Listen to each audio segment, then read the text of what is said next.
Assessment lang po of the SONA speech of the President? I have not witnessed the SONA for a long time, for 15 years. And for me, very specific. Wala masyadong generalizations, wala masyadong motherhood statements. So all of the specifics pa pwede natin na may resibo, no? May resibo tayong hinahanap. And for the first time, ang dami niyang sinabi about education, which is very close to my heart. Lalo-lalo na sa mga teachers, pagbibigyan na naiintindihan yung plight ng mga teachers natin na overload at overtime. Magiging techie na sila with their laptops, so 1:1 to all public school teachers. Yung school buildings hindi nagagamitin na evacuation centers. Talagang tutugunan ng pansin yung mga flood control systems at i-investigate kung ano ang nangyari at bakit patuloy pa rin ang flooding kahit bilyon-bilyon na ang nilalagay sa flood control systems.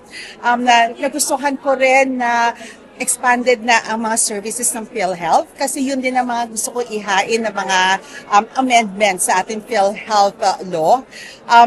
Yung DSWD, mas magiging maganda ang partnership with education, hindi lang basic education, pati ang TESDA.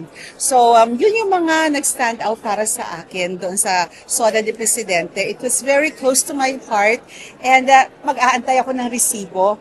And kahit nasa minority ako ngayon, ay tutulong po ako para sa pag-achieve ng mga sinabi ni Presidente sa kanyang SONA. Ma'am, the SONA is often used by the President to push for his pet measures, pet bills. Kayo po ba may mga panukalang batas na sana binanggit ng Pangulo? I remember your father had a lot of progressive measures na pinush nung siya ay nabubuhay pa. Yung human rights, lumabas yung human rights, lumabas yung anti-drugs, lumabas yung education, lumabas yung para sa DRR, disaster risk reduction, lumabas yung investigation tungkol sa good governance, lumabas yung suporta sa scholarships at iba pang mga social services. So halos yung mga gusto ko talaga lumabas sa kanyang mga priority measures through the SONA. Ma'am, lastly na lang, why did you choose po to be part of the House minority this time? When your father was still alive, he declined to join the official House minority?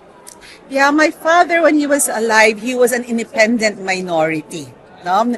But Edsel Lagban was different. So, I decided to join the minority because I believe that kailangan may malakas na minority para mag-fiscalize, para mas maganda ang batas na gagawin natin. So, I think I will be very effective as member of the minority.